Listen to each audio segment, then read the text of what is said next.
Well, hello, everyone. My name is Beth Boland. I'm chair of the New England chapter of NACD. We're delighted to have you here for the very, very timely topic and program, Governing for the Future in a Globally Interdependent World, which could not have more ramifications than it does right now. A couple of housekeeping items before we start. First of all, please stay muted throughout.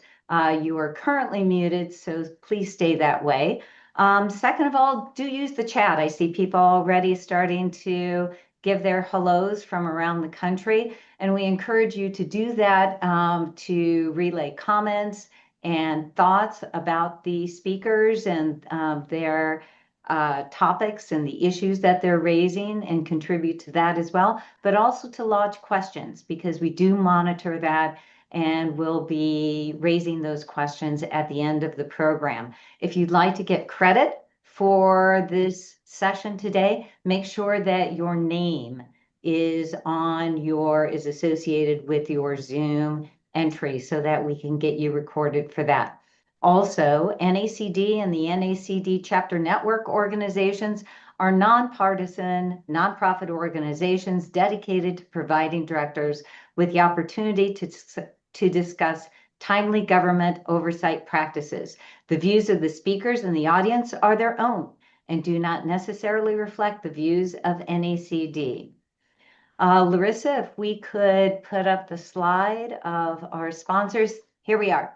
The New England chapter has an unparalleled group of sponsors for whom we are very, very grateful and for whom programs like this would not exist without their support. So we really thank all of our sponsors. We have a highlighted sponsor today, the premier partner.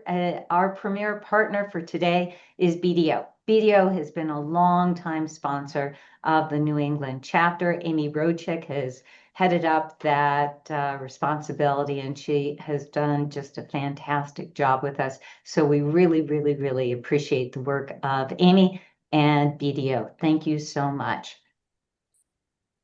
We'd also like to welcome our first-time attendees. Thank you all for coming and enjoying the programs that we put on through the New England chapter. So we hope that you will find today's program to be equally informative. And I also want to thank a number of folks who helped get this program together. Ellen Ridgestone, who is our program chair and has put on just an unparalleled slate of programs, and Deb Rosenthal, who is our executive director, and Larissa Rivetto, who is our chapter administrator. So with that, let's get on to the program. I'd like to introduce you to our longtime colleague and friend, Yvonne Schleppe. Yvonne has been an independent public and private company director for over 10 years. She is a regular at our New England and national NACD programs. She keeps herself up to date, and you'll find that very much through her moderation of the program panel today. She's currently the managing partner and co-founder of Strativise. She's a frequent speaker, an NACD board leadership fellow, and is NACD directorship certified. So with that, I'll turn it over to Yvonne. Thank you so much, Beth. And I'd like to add my thanks to the New England chapter and to the program committee and Ellen Richstone for organizing this webinar and for focusing on the challenges posed by setting off to have global operations or expanding them in today's world. You have received the detailed bios of our distinguished panelists, but I'd like to just spend a moment emphasizing or highlighting the high degree of variety of international experience which they bring and the wealth of information they're able to share with us and perspective they're able to share with us due to their international chops. So Karen Goltz is currently director of analog devices and iRobot, as well as other companies. She was director at Aspen Technology. She was the global vice chair of EY and spent years in the UK and in Japan as head of professional practice while based there, as well as while she was in New York City. Paul Humphreys is a longtime manufacturing and industrial expert, including as president of Flex. He retired from there and has an enormously active board practice, both in global public and privately held companies, as well as an advisor to various companies in the industrial sectors, in automotive and medical products, and the energy space. And that includes Superior Industries, Westfall Technic, Traconomy, Aniline. He grew up in the UK, spent his first years at Allied Signal, Honeywell, Borg Warner, and Ford, to name a few. And last but absolutely not least, Damon Pike, who is principal of Customs and International Trade Services at BDO, has 36 years of experience helping companies navigate through the thicket of trade sanctions, tariff regimes, and so forth. And we can all imagine how busy he is these days. He lived in Germany in different stints and studied at no less than 3 European universities, including Copenhagen, Erlangen, and Regensburg. So thanking our panelists and all of you for joining us today, let's delve right in to the board's role in driving global growth. When the company is aiming for global growth, the board has the same focuses as when the company's strategy is to increase growth in the US domestically, or perhaps in one or two countries outside the US. But we're going to try to focus in our anecdotes and our panelists' wisdom on what is different when the board is seeking to expand directions for company growth globally. What's different, what's unique, and what gets added on to our usual picture of managing all the uncertainty and changes in the ordinary course. So panelists are going to be sharing their own experiences from their work as executives, as advisors, and on their boards, as and how boards should navigate both the long-term strategies and the immediate tactical decisions that need to be taken in light of evolving global dynamics. We're going to focus on a few of the global dynamics, specifically trade and tariffs and supply chain. We're not intending to ignore geopolitical developments or global economic trends or labor availability, and we'll touch on aspects of those as well as we go on. But after we delve into trade and tariffs and supply chain, then we're going to take a broader view, slightly broader view, and talk about the board specifically and how a board might support global operations and expansion. And we'll be focusing on board composition. What does it mean in the board context to have international experience? How can that help? We'll be talking about cross-cultural competence, practical insights into diverse regulatory environments, market dynamics, just what comes along with years of actually having been there and done that, risk management expertise. We'll also touch on, I think, through the examples our panelists will bring on what having a network of international contacts in various industries and spaces can actually do to contribute in terms of identifying local partners, resources, and establishing credibility in new markets. Of course, it goes without saying, all of this with integrity and ethical leadership. We may not have time to touch on advisory committees and local subsidiary boards, but those are out there as well. And board members with substantial international expertise can add in that context. So moving right into the first topic we've chosen to focus on in terms of evolving global dynamics, we're setting the stage with one source of complexity and uncertainty, the rejiggering of tariffs and trade barriers. How are boards of globally expanding companies getting up to speed and making a contribution here? And we're delighted, as said, to have Damon with us. He founded the Customs and International Trade practice at BDO in 2019. He's going to give us an overview with an aim to setting out his views on how, and his experience on how BDO is briefing management teams and boards these days, and with some other practical pointers. Thanks, Damon. Thank you. Good to be here. And I do have a little bit of a slide deck we're going to go through, but not in much detail. So if we can go to the first page of the content, I'll just give you by way of background a little overview of where trade used to stand in the corporate hierarchy versus where it now stands, because it's quite different than when I began my career in the 80s. And I was attracted to international trade, not only because of my Army brat background, having lived in Germany and studied in all those European countries, but also I just thought it was one of the waves of the future. I didn't know I'd have to wait until 2025 to get my full due, but for many years, as you know, customs and trade has sort of been an outlier. In the United States, we don't have value added tax like every other country. So in most corporate tax departments outside the United States, the indirect taxes of VAT, customs duties, and excise are always covered. There's always a manager or director. There's some corporate oversight of that spend. In the United States, we don't have VAT. We have very few excise taxes, and nobody knows what to do with customs duties. Most people don't even know that they're taxes. Duties are taxes. So we've done a lot of education to our clients and our boards over the years, trying to get them familiar with the importance of tariffs.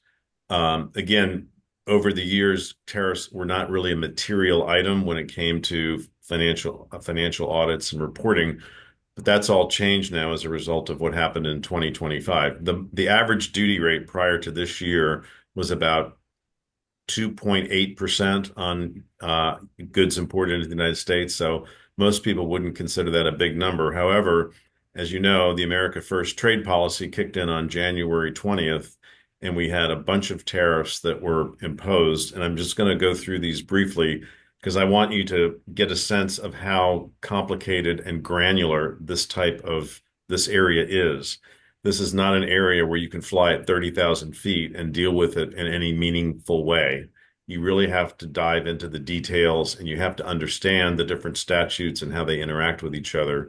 So the first type of tariff that was announced on February 1st of this year by President Trump was the IEEPA tariffs. Those were the tariffs that were based on the International Emergency Economic Powers Act. This is a statute from the 70s that no president had ever used before to impose tariffs. The statute allows the president to declare unilaterally a national emergency and then come up with an economic response to that national emergency, which includes regulating imports. But regulating does not mean taxing. And there's been a lot of discussion lately about that because I was fortunate enough to attend the oral arguments at the U.S. Supreme Court on November 5th on this very issue about whether these IEEPA tariffs are legal or not.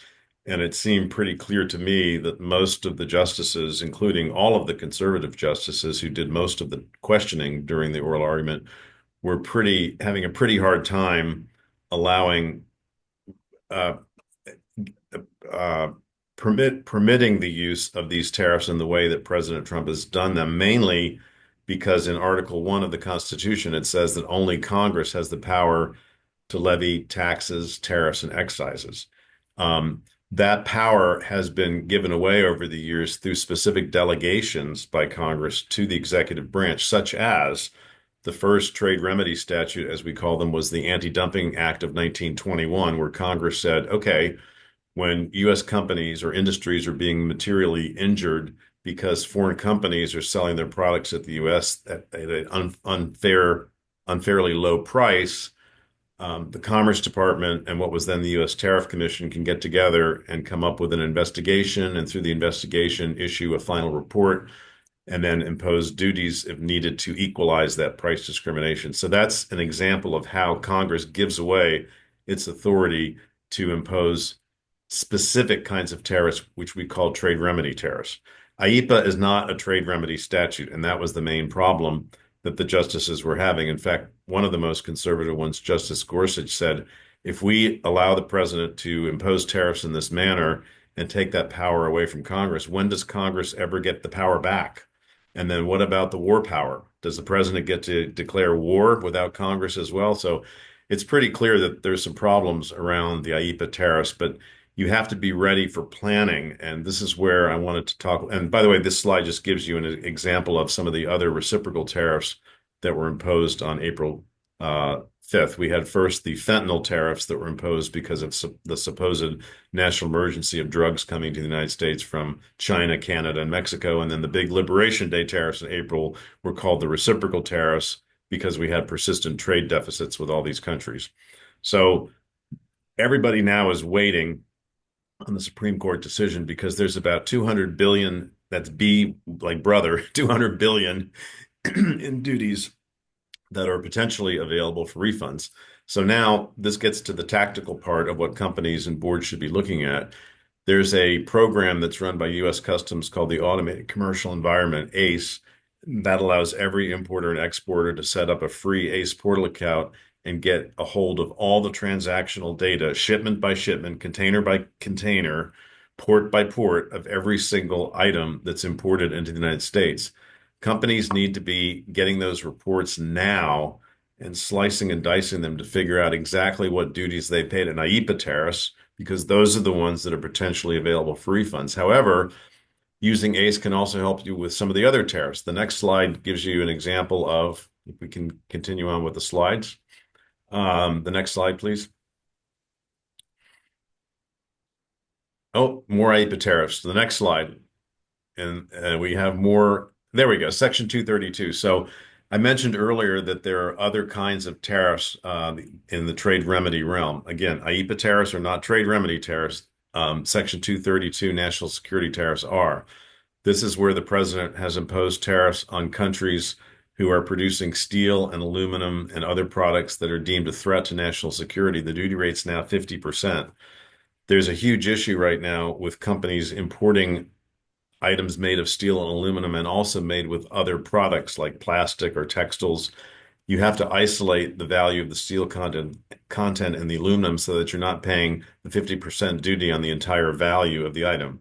Just another example of the complexity of how these tariffs work.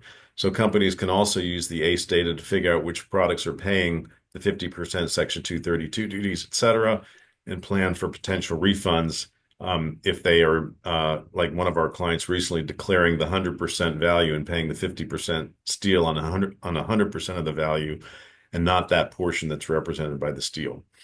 So if you just continue on the slides, we just have other tariffs again. Section 232, we have a lot of proposed investigations that are ongoing and so on. So there's just an incredible tariff burden that we haven't had, that we haven't seen in many, many years, and duty rates that are just unbelievably high. But if you keep going, there is some good news on the last slide with respect to China and some other countries with regard to agricultural products. We've sort of reached a truce in our trade war with China. The duties are now at 20% instead of what it was over the summer, 143%. So that's good news. And also, if we go to the last slide, there's another slide here.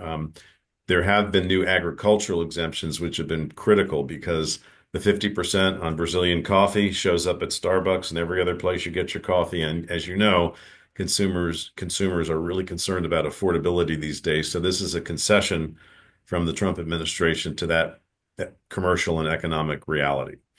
There's a lot more to cover here, but I want to pause because we might have one question I saw come in, and then we're going to move back to the other speakers. So thank you.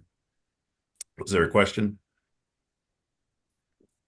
Damon, thanks for all of that very valuable perspective. What are you finding as you're briefing boards that people are most surprised about? Is it that tariffs levied on U.S. goods going overseas prior to February 2025 were something they hadn't been focusing on? Or what is it that you're finding boards are most intrigued by and that you're able to be most helpful on? The numbers. The tariffs never used to be this high. Every CEO or CFO I talk to, this is almost the number one item on everybody's agenda right now because, again, with the pending Supreme Court decision, more chaos might be unleashed by that decision if the IEEPA tariffs are ruled illegal. Companies obviously want to get their money back that they've paid. The Trump administration has announced they're going to use other statutes if that happens, Section 338, Section 122 of the Trade Act of 1974. So it's going to be like money in one pocket and out the other. And it's just very difficult to plan for all this. And I think it's not only the uncertainty, but just, I guess, the frustration that a lot of boards and companies are feeling because they feel sort of helpless. They're just waiting for events to happen and there's not a lot they can do. But there is, as we're going to talk about throughout the rest of the presentation. Okay, excellent. Thank you.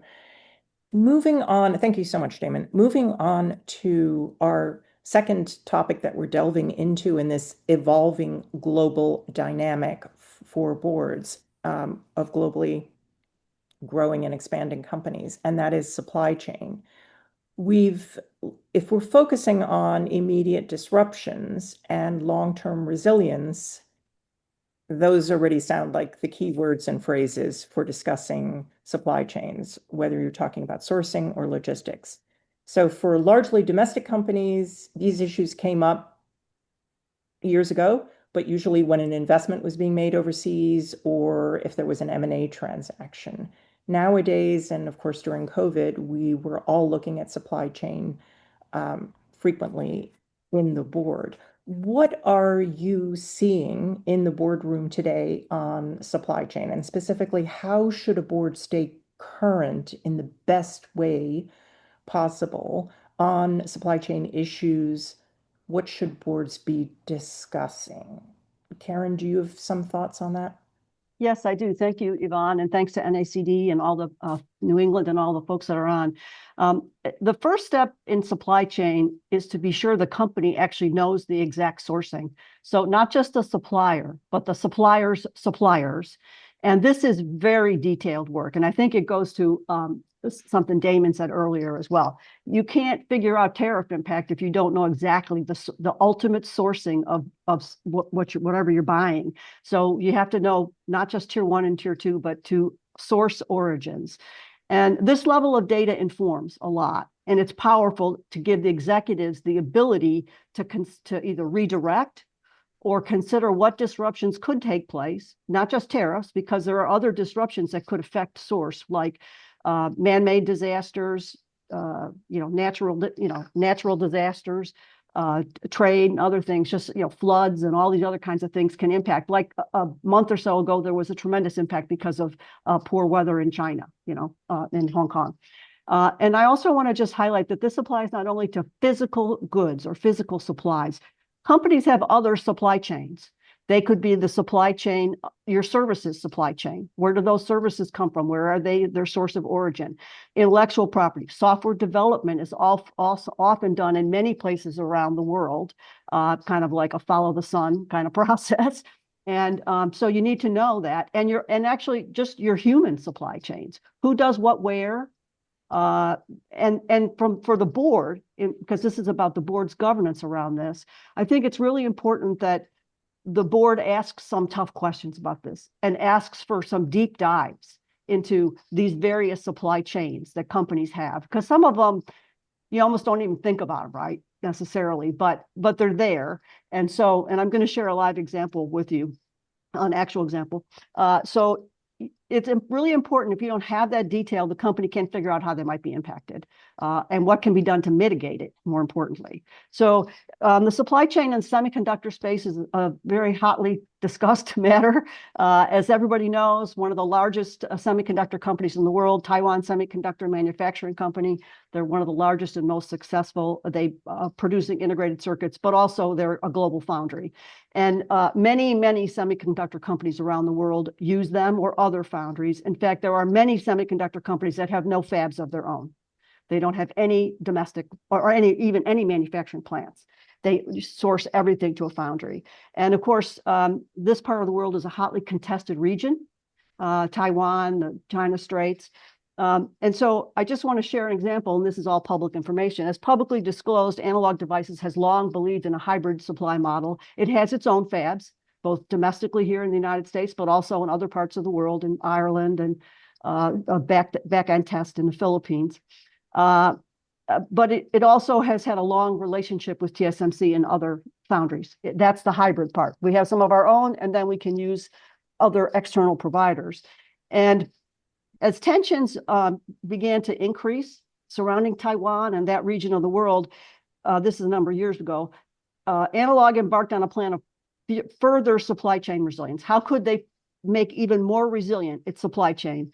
And it has been a multi-year plan, and it included expanding capacity at its US domestic fabs, as well as its Ireland fabs, because it controls those itself. And it also involved working collaboratively with global foundries like TSMC and others to secure production capacity outside of Taiwan if needed. And this multi-year journey, but it's really made it was a significant movement, and I think it's a live example. So that's great, Karen. I mean, one of my boards, which is also in manufacturing, years before COVID, started moving, also looking to diversify supply chain. This is in aerospace, defense, and product ID. And we moved some manufacturing out of mainland China to Malaysia and other places. I am sure Paul has wisdom to share on this subject. Yeah, so Flex, I worked as president of Flex's automotive, medical, and industrial business, but it also has several businesses in other areas, including communications, technology, data centers, consumer products, etc. So they had a massive supply chain. And this has been at the forefront of what Flex has been concerned about for multiple years. They actually introduced an AI-based model called Flex Pulse to actually monitor supply chain globally. But at one point, Flex had 120,000 people manufacturing products for a number of blue chip companies in China, and saw the risk of concentrating all the manufacturing in China. So eventually started to move manufacturing out of China into places like India, but also saw a transition away from China back to the United States and Mexico, North America in particular. And so that's been a significant shift, and one I think that we need to continue to focus on moving forward is reducing reliance on one manufacturing region, whether that be China or anywhere else, and having a global sourcing strategy that actually allows not only to manage costs, but to de-risk supply chain. And I think that from a board perspective, cost is always going to be critical, but de-risking supply chain going forward is going to be absolutely essential to ensure continuity of supply. Karen mentioned, a number of factors that can impact that, but we're also seeing that as a result of, US policy changes, whether that be tariffs or, changes from the Infrastructure Act that are impacting companies in the battery space, as an example, where I worked as CEO. So, from a board perspective, I think having recognition of all the alternative supply sources, actually recognizing the need to de-risk supply chain, and then leveraging AI as a way to better manage that sourcing capacity and to be able to make faster decisions is going to be critical going forward. Thank you, Paul. Damon, what is BDO's supply chain planning practice doing to contribute here? Yeah, we're working very closely with them. And again, it gets back to some of the complexities of the tariff rules, but we have this concept known as country of origin. And so determining the country of origin is critical these days because the IEEPA tariffs that I spoke to all apply, different rates apply to different countries and regions. So you really have to understand the complexity of those rules, which involves something called substantial transformation.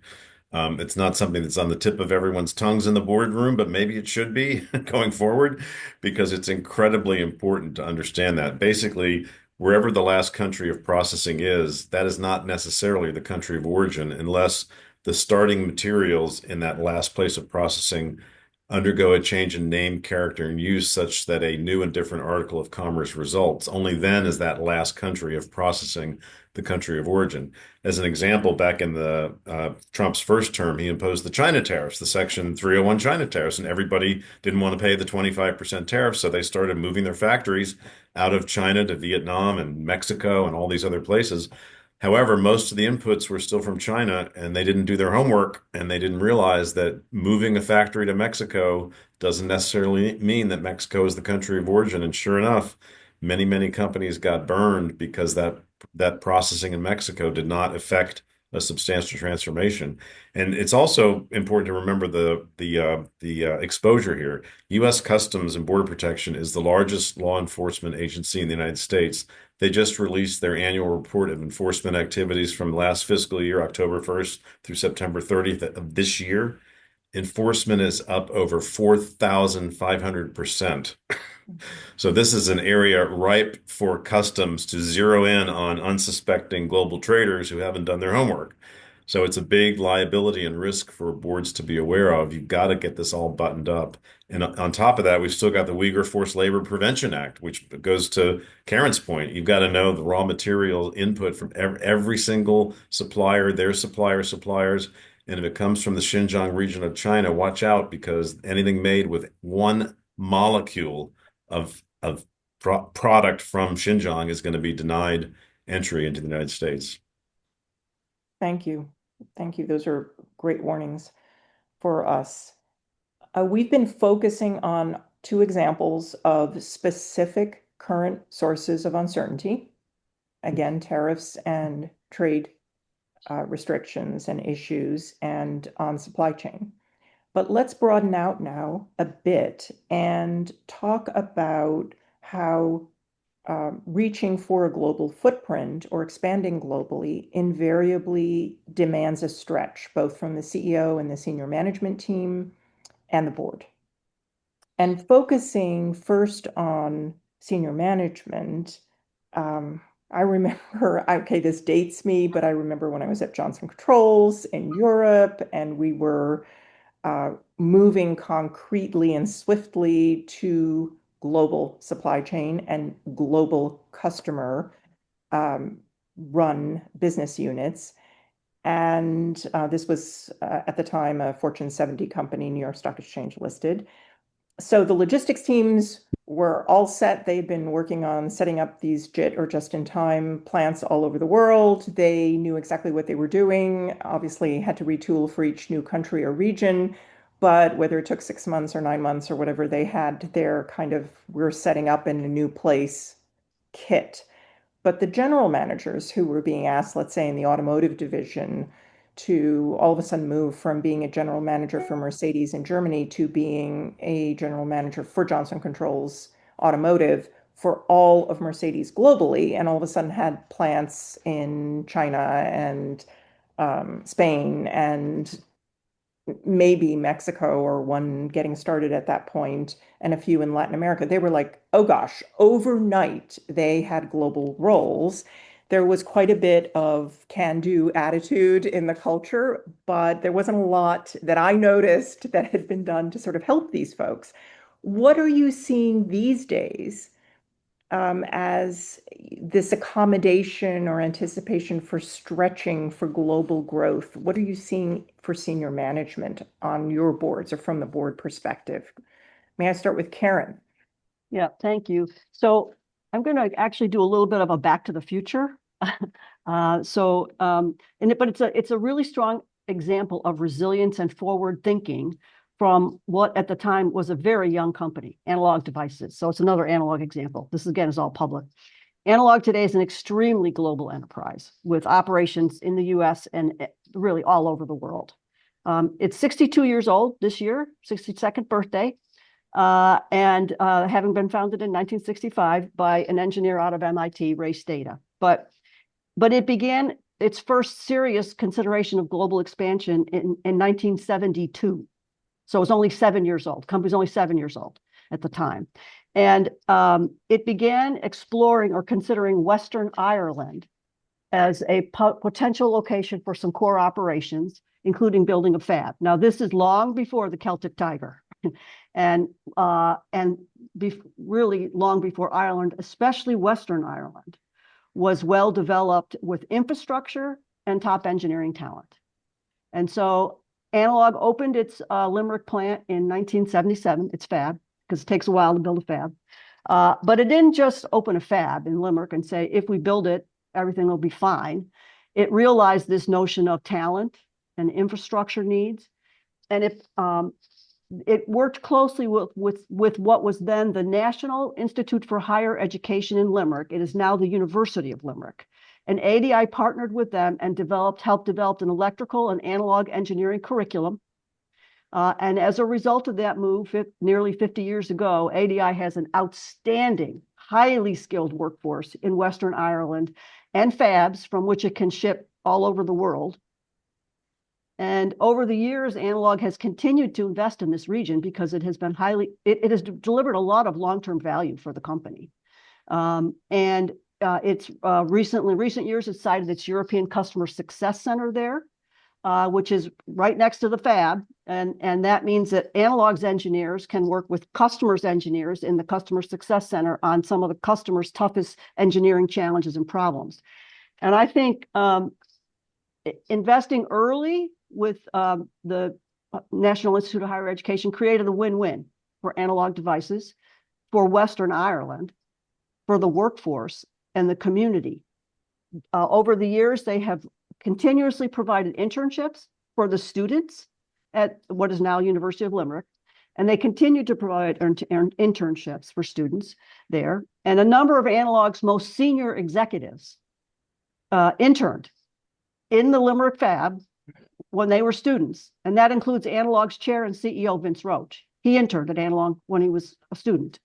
And I think it shows not just management, but the board's governance about, we're governing for the long term. We govern for the long term. And you have to make decisions that you think can pay off. But you also have to contribute to those paying off, right? So we didn't just build a factory there. We built a whole ecosystem to help us be successful there. And, the company easily could have gotten over-indexed on what the risks were. Maybe Western Ireland will never come to the fore, but that's certainly not the case. So I think it's a great example of investing for the long haul and helping build the ecosystem that helps you be successful. Mm-hmm. Wonderful. Paul, you've no doubt done similar things, but perhaps with a twist at Giant Flex. Yeah, so I think the first thing to mention is that management often underestimates the challenge of actually building capability overseas. Selling overseas is one thing, but manufacturing overseas, and obviously from a manufacturing background, is a totally different kettle of fish. And I think unless you have experience having done it before, you often underestimate the critical challenges that arise with that, whether that's regulatory differences, whether it's data privacy issues, whether it's cultural differences, values and norms, expectations of employees, etc. There's a lot of very critical issues that need to be addressed. And in the experience I've had, not necessarily as a board member, but as an advisor, I've been able to help leaders think through those issues. But I go back to my time at Flex. In late 90s, Flex was about $100 million in revenue. And by 2013, it was 13 billion. So they saw significant growth. And initially, most of that growth came from global growth, but through primarily acquisitions. Is not only going out and acquiring business and acquiring customers, but also acquiring talent and infrastructure.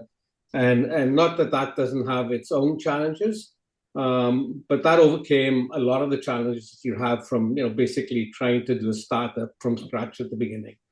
And then they leverage those resources to actually expand into other regions. For example, we initially did acquisitions in Singapore and then leveraged the talent from Singapore to expand into China. But as we started expanding to China, one of the key things that the company focused on, and actually which the board was very heavily engaged on, is beefing up human resource capability. I mentioned earlier that we had 120,000 people in China, so you can imagine the HR issues associated with not only securing that workforce, but ensuring that workforce is retained and is performing and producing to the required level. I had a manufacturing background. I started my career in HR. My background is I'm a psychologist and sociologist, industrial psychologist and sociologist. So I was asked to take over responsibility for HR. We basically elevated the importance of HR and talent management as a critical element of being able to grow the business, not necessarily through acquisitions as we've done in the past, but to be able to grow more organically. So I've been able to bring a lot of that experience from Flex, who now have 30 billion and still have around 200,000 employees globally. I've been able to bring that experience into boardrooms where I sit, not necessarily on public company boards, but private company boards and startups, and actually be able to explain the complexities of managing through that. So I think human resources, talent management, and supply chain are two of the most critical issues that you need to manage, but not underestimating the other challenges associated with moving overseas. Like frankly, having calls throughout the night, right? When I'm used to just working 9 to 5 or from 8 till 7, and now I'm on a call at 2 o'clock in the morning, 3 o'clock in the morning because I haven't set up the infrastructure and I haven't got the systems in place to be able to deal with those increasing complexities of supply chain and customer interface and finance and reporting, etc. So I think thinking through all of those issues and boards advising management of the complexity of that, I think is critical. Now that's very timely advice for us. Have you, Damon, seen that stretch that we've been talking about, Karen and Paul have spoken of, on the senior management development front, general workforce, and of course on the board? Have you seen that also from your perspective in the boardroom? Yes. And I think, and I'm going to echo back to Karen's point about planning for the long term. I think there's been a real change, again, viewing my world through the tariff lens. I think we're seeing a period here where we're transitioning back from the free trade era that I grew up in back to what we used to be as a country. The United States used to get all its revenue from customs duties. That was it until 1913. We had this period from about 1947 when the GATT was established up until China's entry into the World Trade Organization, where everybody was trying to lower duties, knock down barriers, non-tariff barriers, grow the world economy, grow world trade. That's kind of not the way it's going to happen anymore. I'm sort of thinking we're in for a shift back to the way things used to be, where tariffs played a much bigger role in the revenue of the United States and foreign governments. The foreign duty rates are often much, much higher at the normal trade relations duty rates, as we call them, let alone with the retaliatory tariffs that we're seeing now. So companies and boards are supporting this, are really starting to understand that needs to be part of um, the long-term planning. And in my experience, we have a bunch of German companies in the automotive industry. They've actually formed working groups, cross-disciplinary working groups to respond, like almost like a crisis response team, but it's more for the long term as well, to finally wrap their arms around all the different parts of a company that need to be involved to manage all this, because it's not just the customs guy in the or the guy that, the freight forwarder liaison in the warehouse. It's legal, it's accounting, it's product engineering, it's sourcing. I mean, it's everybody. And they are getting it. And part of that's being assisted by the rise of artificial intelligence. It's making it a lot easier to keep track of all these numbers. I mentioned that we have these things called customs entries, which are the shipment paperwork that you file with U.S. Customs. For these automotive companies, they file one corporate tax return a year, and that's fine. That's legally, that's all they're required to support and all they're liable for. With customs, some of these automotive companies have 700,000, 800,000 transactional tax returns, the entry, and each one of those, by the way, has 183 data elements that are reported to the government, and not just to customs. There's other agencies involved, especially right now. Justice is really focusing on trade compliance as their number one enforcement priority, getting back to the risk management and the exposure that a lot of companies are facing. So yes, boards are getting it and they're taking this seriously, and they are forming working groups to deal with this and maybe enhancing certain roles, such as maybe the general counsel, who always used to be viewed as the cost center, never a profit center. Well, guess what? You can find some great duty savings and refunds if you work closely with your accounting and legal teams these days. So yes, we're seeing a lot of board activity around this. That's great. And of course, we could all have another session on WTO and ineffectiveness thereof as a spur to some of what we're having to deal with in our boards these days. But Karen, you had a real interesting story to tell us that involved Venezuela for a software company that might be a good way of bringing this particular section on global stretch to a close. Sure, thank you. So I serve on a company, I serve on the board, sorry, where the CEO had come to the United States as a teenager from South America. Stayed here, went to college, and extremely global mindset. And he actually ended up joining the company via a merger.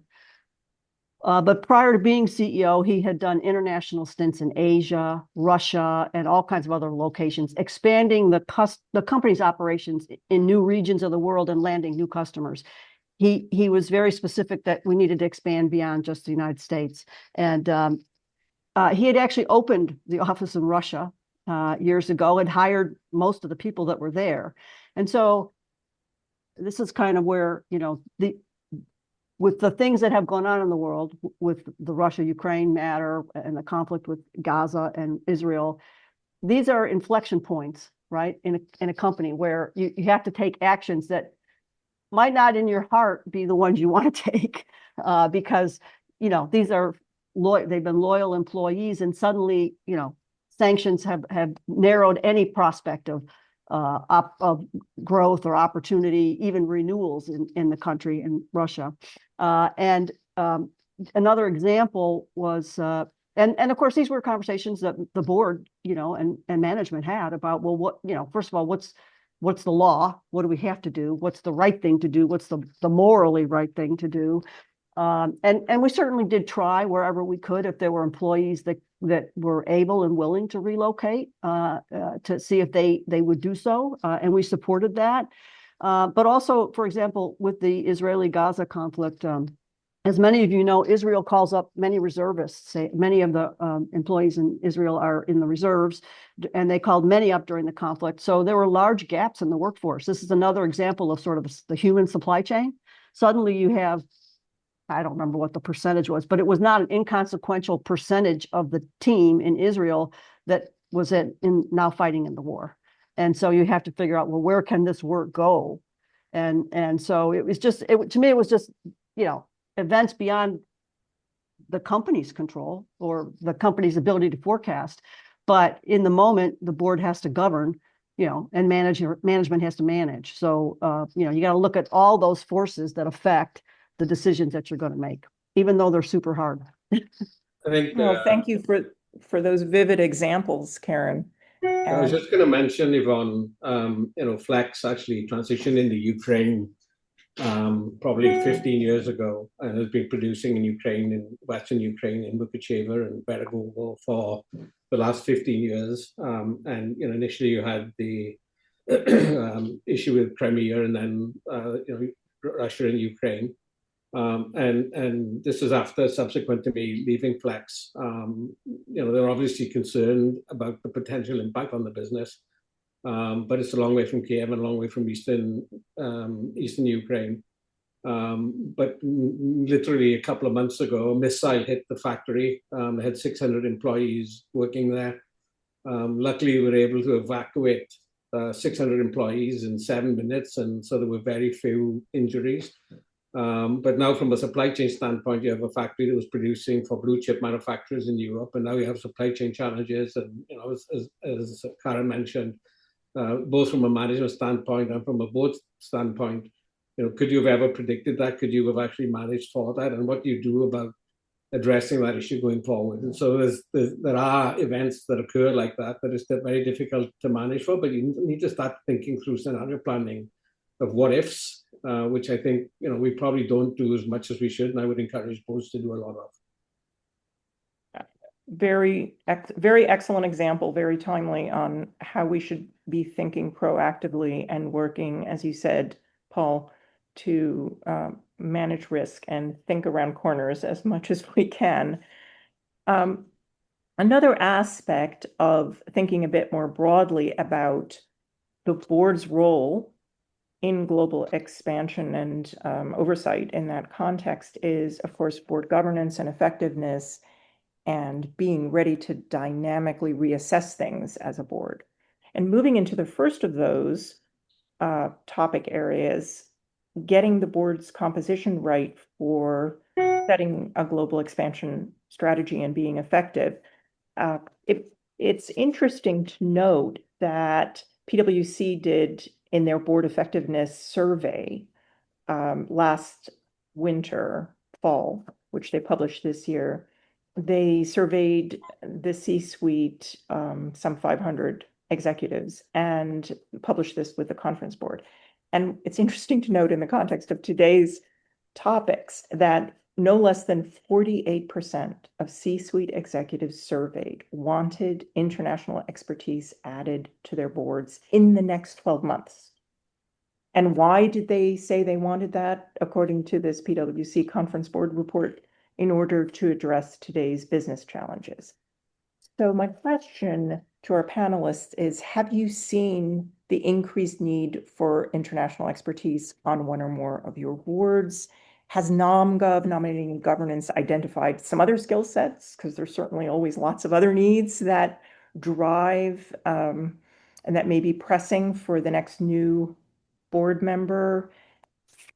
Maybe a variation of this. How has the need for international expertise manifested on one or the other of your boards? And, how are they refreshing in that direction?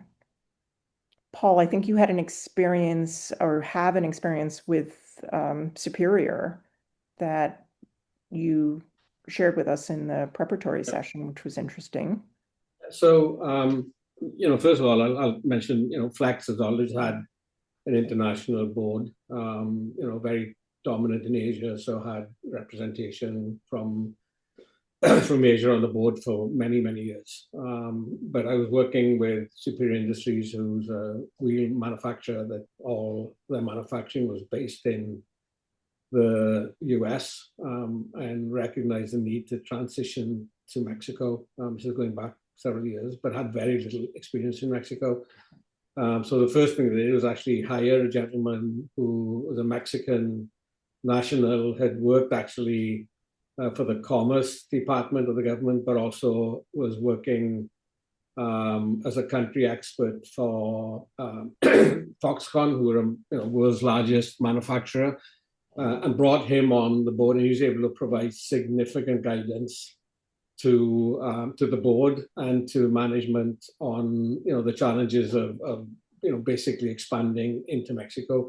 Similarly, I was brought on because of my European experience. We expanded into Germany. I'd had a lot of experience of working in Germany, so as we did an acquisition in Germany, they leveraged the experience that I've had. So I think it's critical, particularly, I think it's been critical in the past, but even more critical going forward with the complexity we're facing, is to bring as much international experience, and not only international experience, but broad experience covering the range of very challenging issues that we're going to be facing over the next several years. For sure. Having a relevant experience on the board when you're moving in a very concentrated way, as in the two examples you gave, Paul, makes a lot of sense.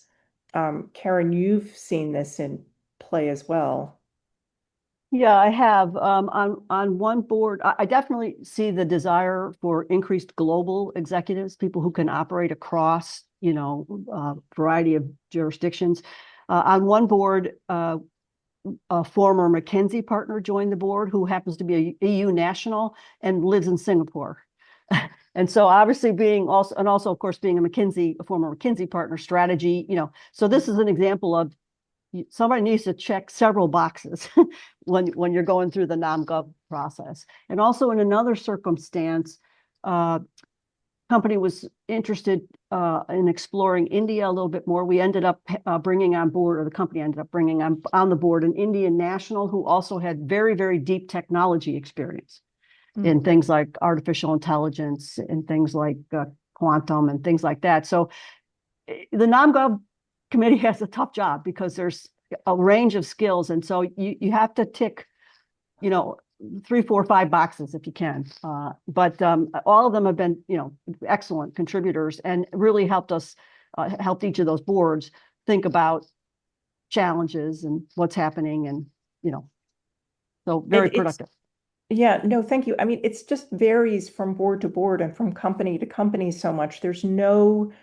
I'm pretty sure Damon would agree with this as well. There's just no sort of across the board answer. It's specific to the needs of the company at the moment, as Paul has well illustrated with his examples of new Mexican operations, new Indian operations. And I've seen the same thing on my international boards. If you're I've been in the European boardroom, let's say, several times as a board member and as a C-suite person, and you're likely to find, at least this is my overall assessment, you're likely to find that all of the people on the board and all of the people in the C-suite, with perhaps some exceptions, have spent substantial time in their executive careers outside of their home country or outside of their home region.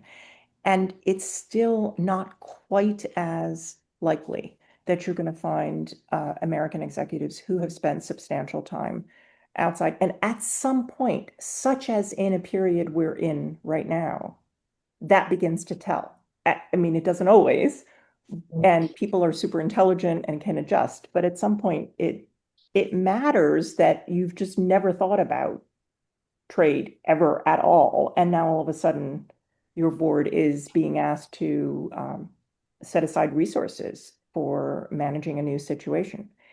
And one other thing might add, just from having grown up in Germany, just being able to speak a foreign language and communicate with people in their native tongue as opposed to English will sometimes go a long way towards gaining insight and appreciation of what is actually going on and what needs to happen. Uh, so many Americans, unfortunately, only speak English, and that's a real issue that's beyond the boardroom. That's an educational problem.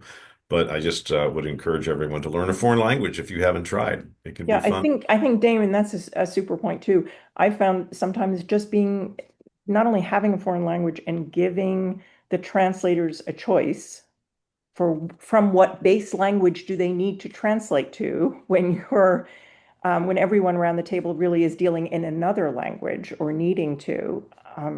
But being able to work with translators who are usually great and doing all this simulcast stuff, it's sort of a mini UN, but you need to be able to accommodate that and understand that you have to pace what you say to allow them time and to ask back. And it's a whole different dynamic in terms of communicating. And if you're used to doing that, or at least you've done it a few times in days-long negotiations or week-long JV or M&A deals or whatever it is you're working on, you're just better at accommodating people who are gracious enough, whether they're the translators or our business counterparties, they're gracious enough to try to make the effort to work with us in English. It really makes a difference. You're absolutely right, Damon. Moving into this area of the board being also resilient enough in itself to dynamically reassess situations as things change. So particularly in the global expansion area and the current environment. So we've got an active focus on enterprise risk management, and Paul and Karen and Damon have told us a bit about areas where we need to be just affirmatively looking to reassess risk. We've touched on organizational resilience. What about another big issue, capital allocation? Deloitte did its usual global boardroom and global CEO program survey. They interviewed 750 or so board members and C-suite people and recently published this in September. No less than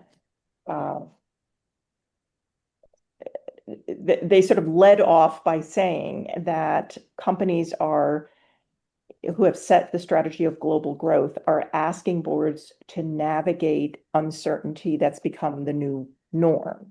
And we see a very specific implementation, if you will, or better said, focus on the board dynamically reassessing risk and being asked to do this in BDO's fall survey, just fall 2025, where they're surveying public company directors, over 200 of them, and they were answering a question on strategic priorities, and 25% of them said, aside from growth, which strategic priority will require the most attention from the board over the next 12 months? And more than 25% said managing capital allocation. Karen. tell us how you see this, please. Well, yeah, in a world of volatility, uncertainty, complexity, and ambiguity, often referred to as VUCA, capital allocation is incredibly challenging. Companies are making capital allocation decisions that, are frequently extremely long-term decisions. I'm talking decades, not years. And we can go back to that example I had of analog devices right before.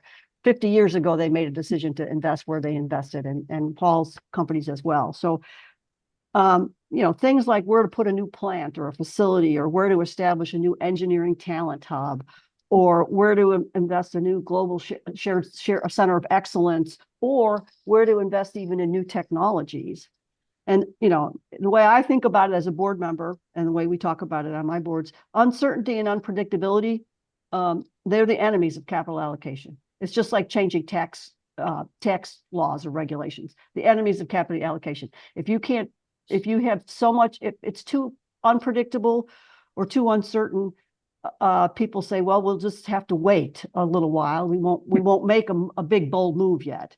Now, in many industries, this isn't always the case, but in many industries, home shoring is either simply not really practical, or more often, or most often, is much more expensive. And in essence, that becomes a capital allocation decision, right? If you're going to home shore and it's going to, take more money and cost more, you're going to trade off profits, because you're not likely to be able to just raise the prices of your goods and services. Depends on your business, but of course, we all know that shareholders are interested in how companies allocate capital and how they achieve the return on that capital that is allocated. And if you have to use more capital to invest in more factories in higher cost jurisdictions, that means you're going to have less available for dividends and buybacks and returns to shareholders. So I see nobody. I'm not seeing the companies I'm working with. They're not like totally like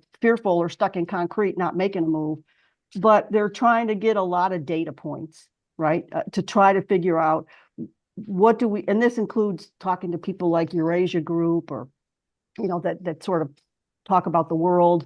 Also, Peterson Institute, all these other organizations that have views about what might happen, not just with respect to anything that the U.S. might do or not do, but what might retaliatory measures be? How secure do we think the relationships are? And I think that's a real challenge around the world, because it's a pretty globally fragmented circumstance right now, in my assessment. You kind of say, do I really know who my allies are and my enemies are? Because, I saw a statistic that it was the highest number of countries that were being run by basically an oligarch, or something like that, where they were no longer, freedom.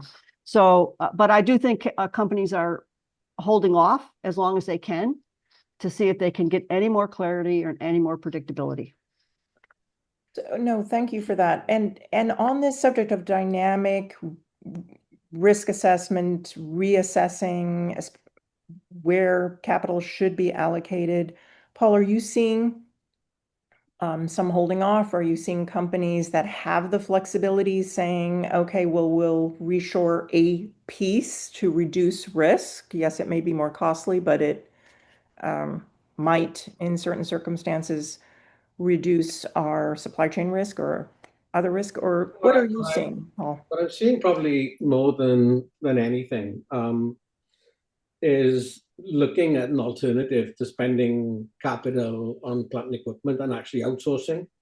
And particularly the companies that I'm working with in this space are generally private companies, and so they have challenges on the one hand of raising capital and sufficient capital to meet all the demands of the business, and particularly when they're growing, to be able to fund the investment required for growth, but also to continue to invest in R&D and technology, and recognizing also the potential impact of AI and what that's going to do to their business. And so that's an area that they need to focus more resources and more time and money on.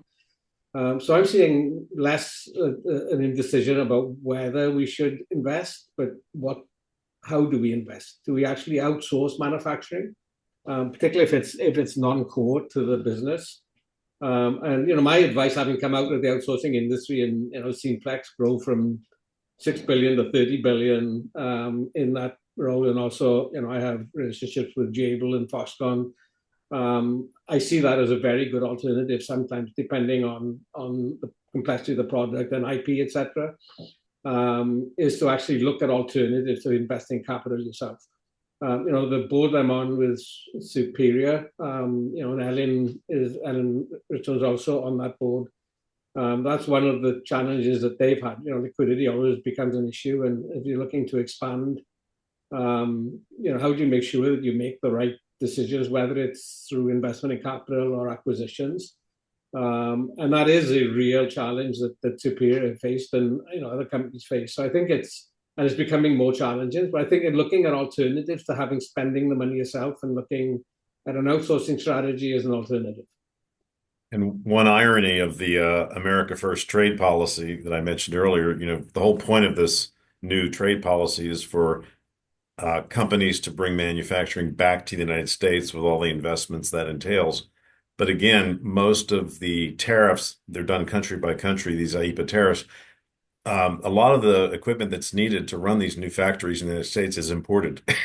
It comes from Germany, it comes from Switzerland. There are lots of duties involved, so you can't outsource the duties. So part of the capital allocation is planning for, 15% on $1 million machine. That's 150,000 extra dollars that's going to have to be paid regardless of who's the importer of record, getting that machine to the plant site and getting it up and running. That's a whole nother cost. Interestingly, though, as I mentioned with the agricultural tariffs that Trump just provided exemptions for, the administration could have easily provided exemptions for machinery that's being used to create new manufacturing and new plants in the United States, but they didn't. So that tells you something right there about perhaps the importance of the revenue, and they're trying not to lose anything that they can not, Well, they've not lose. retooled and provided some exemptions for some types of machinery, but you're making an excellent point that this is the whole approach requires a level of coherence in a very complex trade environment. Maybe we want to also step back and say it's a bit of a heads up as to how much fine mechanic, at least that's how you say it in German, is actually manufactured outside of the US these days. Lots of this equipment, the forms and so forth for. I think also, Yvonne, sorry, I didn't mean to interrupt. I worked as CEO of Next Energy, which is a battery technology startup. And I was on the boards for several years before that. And we'd raised 450 million in capital and 200 million in government grants, and to invest in building a new battery factory, not only a view to address all the issues of supply chain and transitioning supply chain rare earths from China and Congo to other areas, but also buying all the capital that's required, and it's in the several billion. And so I think of this as corollary to what's happening in data centers, because frankly, the funding dried up. The government made changes to the subsidies that were being provided to battery manufacturers. And so that had a significant impact. The company's still going, but it's significantly downsized. But I also think what I see in data centers, everybody's investing very heavily in data centers. And if there's any policy changes or regulatory changes, or if there's a bubble, at this point, everybody is gung-ho to invest in data centers, but there's a lot of risk associated with that too. So how do you manage the complexities of being able to respond to that significant growth opportunity, but at the same time ensure that you're investing carefully and cautiously, and not creating a problem for the future? Yeah, no, really, really good points. Thank you so much, Karen and Damon and Paul. We have a very active chat group, and I'm just scanning them for some of the important questions asked, but with your indulgence, I'd like to take up a few questions. We have one for Damon. First off, hats off to you for an excellent briefing, Damon. Here's the question. Do you have proprietary or recommend particular vendor systems to be able to calculate SKU level tariffs and scenario test alternate countries for sourcing, and to provide a trend review. We know I can't really recommend one over the other. There are several out there that do that type of work, but I would just emphasize the importance of somebody having a real review responsibility to make sure that whatever you're looking at is actually accurate. I know there's a lot of AI tools that purport to do tariff modeling and things like that, but I don't know at this point, although AI is advancing leaps and bounds literally by the day. I don't know if I would trust entirely the output of those unless somebody's done some legwork and further number crunching to validate what the output is of those programs, because that's often the problem. And again, it gets back to the point that most companies still are struggling to find people who are actually knowledgeable about trade and tariffs, given the fact that we've labored in the shadows for decades, and now all of a sudden everybody in the world wants to know about tariffs. So it's an HR issue as well, and I think companies are rightfully focusing on that, and maybe we'll see some nice salary increases for out there in the marketplace for these types of professionals. But it all gets down to the same thing, humans really need to make the final decision, no matter what the program is that you're using. How are you finding people at BDO? You're going to say with difficulty, but It is challenging. I mean, we have an active recruiting team that's out there, and we have hired quite a few people this year. But again, we've lost a few people. It's a great market to be in if you're a customs and trade professional. And even in the tax world, I think there's also a growing recognition that income tax professionals need to take more ownership of this as well, especially given the interplay with related party pricing, transfer pricing, Section 482, all that stuff is really coming to, you know, a vortex now where there's a convergence of multidisciplinary input that needs to be applied to all of these different scenarios. yeah, for sure. Um, well, we have some interesting comments in the chat, including one that resonates with me on someone points out, I work in tax and there is a need to properly handle compliance as well as savings that can be found in looking at structure and business operations. Most companies miss this side and opportunity. I'm just thinking, just to touch on this very, very briefly, but I'm just thinking as a former general counsel and so forth of global operations, getting into with PwC or EY or whoever on to cross-border issues, just digging in with your 80 or 120 subs as to transfer pricing. Boy, there were lots of gains to be had, true gains for the business in actually spending time on those projects, but it's always really difficult to find the time. But you can find, echoing a little bit Damon's point about legal being considered a cost center, you can absolutely find wins and wins for the medium long term, not just for the short term. Karen, you're nodding your head. I am, yeah. And I wanted to tack on a comment, just, you know, when a company works with whatever its advisors are to try to optimize, right, its structure and its processes around tax and those things, and this is from my auditor background, it's extraordinarily important that you just don't put that on the shelf and don't look at it again, because, people change in the company. Somebody says, why do we do that step? We could shorten it and do this. Well, that is not inconsistent. And I won't name the company, obviously, but there was a very high profile company called to task in the UK because their structure, they weren't the tax structure, which had been put in place, which was perfectly okay. They had sort of morphed away from it after 5 or 7 or 10 years. And I remember saying, well, when's the last time you actually, kill the auditor and we did a walkthrough to say, this is what you're actually doing. This is where these things are actually being approved. Or where is your IP coming out of, and how are you Correct. licensing it, and how are you collecting Correct. royalties? And all of this is in the context of real money. Like, you can free up money for that capital allocation decision if you create better efficiencies for the global group you are today, as opposed to, I think this may be in part your point, Karen, if I'm guessing correctly, as opposed to the global group you were 5 years ago. Yeah. Well, it is getting to the point where we ought to be giving our illustrious attendees something to take away and take back to their boards. May I ask Karen and Damon and Paul for their final brief takeaway thought for our participants? Shall I start? I'll just go fast. My key takeaway is one I've already said in this call: know your supply chain, not only of physical goods, but all of your services, employees, consultants, digital work services.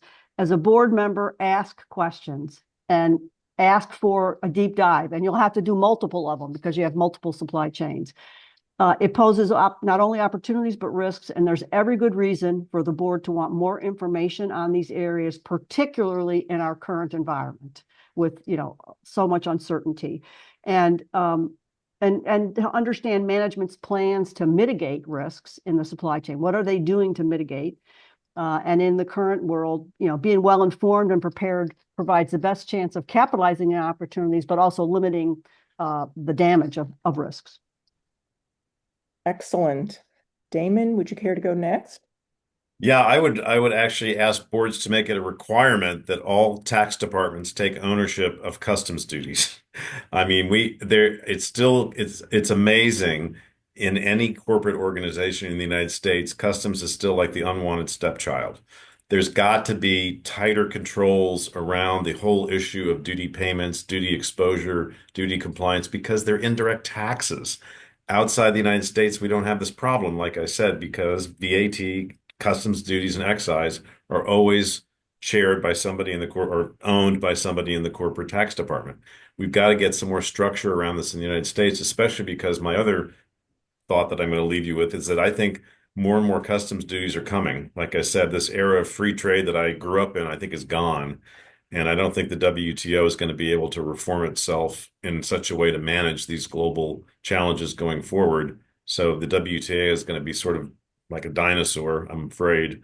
And it's going to be more and more each company's corporate spend every year, customs duties. In fact, this year, there are quite a few U.S. companies that will be paying more in U.S. customs duties than they pay in effective corporate income tax rates. So that's something that really needs long-term planning, and I'm sure boards are up to the challenge. That's a great point. Great takeaway. And Paul? So, I think we've lived through a fairly turbulent period over the last 20 years. I actually went on to ChatGPT and put in, mentioned the regulatory changes, geopolitical issues, and it gave me a list this long. And reminded me, frankly, of many of the challenges we've been through. But I think the next several years are going to be even more turbulent and more challenging. And being able to assess for that risk is going to be extremely difficult. So from my perspective, is making sure that we have not only the right board members on board with the relevant experience, board members making sure they keep abreast of all of the many changes that are occurring as much as they possibly can. But also ensuring you have the right leadership in place in the companies. I think the leadership that's going to be required going forward might be somewhat different than the leadership that we've required over the last several years. So I think talent, whether it's board talent or management talent, is going to be a critical issue for boards to be able to focus on, or something they should focus on. Absolutely. And this is an area in which the NACD and our contacts with one another, where we can support one another in sort of assessing what other boards are doing, perhaps in this talent area, as Paul is mentioning, both in the C-suite and L2 space, but also on boards themselves. I would like to thank the panelists and just emphasize the robust oversight that boards should and hopefully are bringing to the globally active company board and to the many challenges and changing environments that we are dealing with today. I hope you'll thank me in thanking our excellent panelists, and I'd also like to thank the attendees and the active participation in the chat, and to then turn our session over to Beth. Okay, well, a great round of virtual applause for our panelists. This was a tremendous program, as always. I couldn't help but think as I was listening, not only does supply chain represent one of the most complex pieces of what any large multi-global corporation has to get their arms around, but now in the day of tariffs, and it's not just tariffs, but the ever-changing tariffs that are going back and forth and back and forth, just makes that complexity geometrically more difficult. And I loved the resurrection of the phrase VUCA here on this panel. So apt, so timely for describing the situation that we're in today, if you are a multinational. So thank you again to the panelists. I'd love to have Larissa put up on the screen. I want to let everybody know about our upcoming programs. We have not only these programs that y'all have been at today and in the past couple months, but our next upcoming programs are listed on the screen. We've got a bunch more after that, but here's just the next few that are teed up. There are a couple that we want to highlight in particular for Save the Dates. And both of these are all-day programs that are a real hit for us. The first one is April 9th, our Aspiring Public Company Director Program. And both of these are soup to nuts from like 8 a.m. to 5 p.m. At the end of the day, you feel like your head's going to explode types of programs. But the first one on April 9th is for aspiring public company directors. The next one on June 4th is for experienced public company directors. And we do limit it to a small group of public company directors. Get your name in early. This is always a very popular program, and we do limit the number of seats very tightly so that it is a very interactive discussion, not only with the panelists, but also with your fellow attendees. So please do save those dates and get signed up right away. I also want to really highlight a super interesting new series and new session that we are partnering with the Fletcher School of Global Studies at Tufts University. And the Global Strategy Retreat, there's going to be, or there has been and will be, a few dinners leading up to this, but then an all-day session on March 31st that we are going to have just on global uncertainty, what we were talking about today, but in a day-long program.